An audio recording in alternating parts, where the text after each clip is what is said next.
एक सुनसान गांव था, सीतापुर। इस गांव में काफी कम घर थे, इसीलिए यहाँ लोगों को अक्सर रात में भूतों और चोरों का बहुत डर लगता था।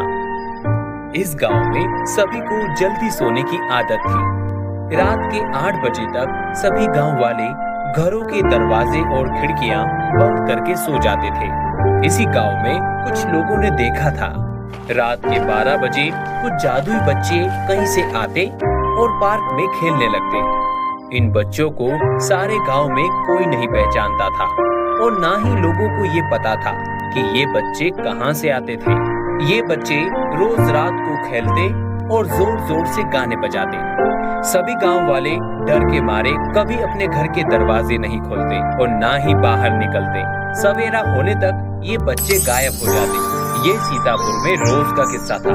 इसी गांव में रामू नामक एक किसान अपनी पत्नी सुशीला और बेटे चिंटू के साथ रहता था।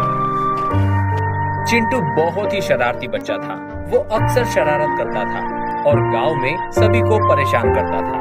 उसने गांव में अपने मित्र बना रखे थे, दीनू और बबलू। तीनों दोस्त मिलके शाम होते ही खेलने निकल जाते। दीनू और बबलू, चलो आज कौन सा खेल खेलना है? चिंटू, क्यों ना हम आज फुटबॉल खेले? देखते हैं कौन जीतता है। हाँ बबलू, मजा आएगा, चलो। यूं कह के तीनों मिलके फुटबॉल खेलने लगते हैं। उसी दिन चिंटू, दीनू और बबलू को खेलते हुए काफी देर हो जाती है।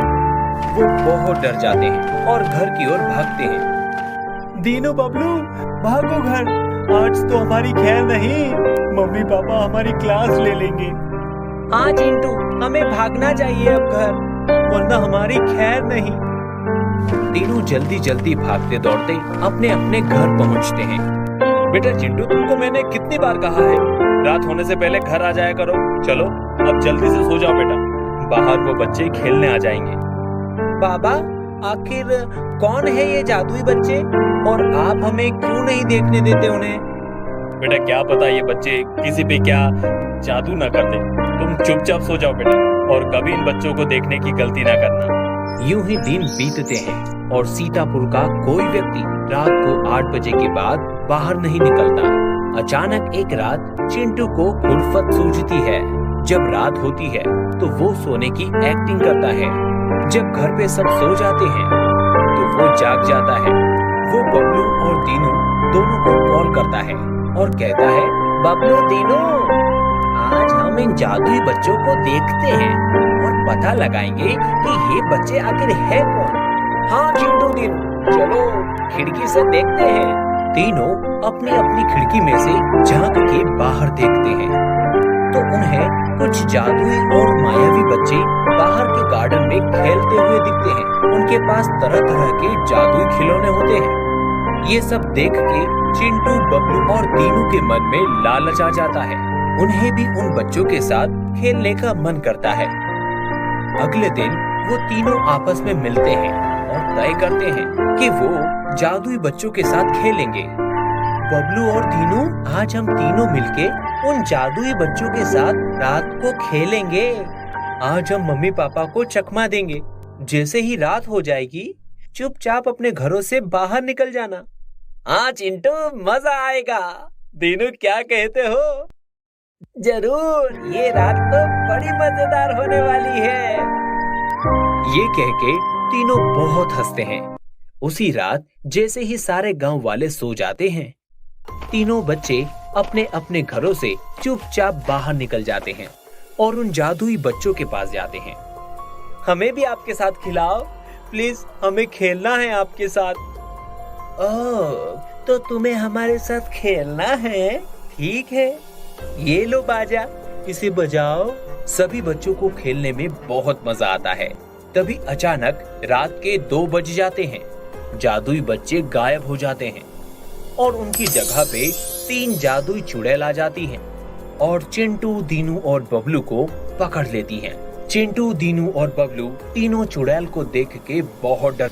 हा हा हा हा हा, बहुत होशियार समझते हो अपने आप को।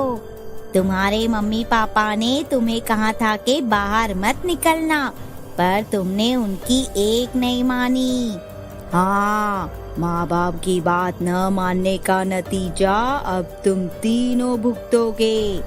दीदी, इन तीनों बच्चों को मैं खाऊंगी, नहीं छोड़ूंगी इन प्यारे प्यारे तीनों शैतानों को। नहीं, कोई बचाओ हमें, हमसे बहुत बड़ी गलती हो गई। हमें रात को बाहर नहीं निकलना चाहिए था। हाँ, हमसे बहुत बड़ी गलती हुई, हमें माफ कर दीजिए प्लीज। माफ कर दो प्लीज, हमें जाने दीजिए। वहाँ चिंटू के पापा आ जाते हैं और अपने पास से एक बोतल निकालते हैं जिसमें गंगा जल होता है। ए चुड़ैल, हमारे बच्चों को छोड़ दे और यहाँ से वापस चली जा। ये कहकर चिंटू के पापा गंगा जल उन तीनों चुड़ैल पे छिड़कते हैं। जैसे ही गंगा जल तीनों चुड़ैल पर गिरता है, तीनों वहाँ से भस्म होके गायब हो जाती हैं।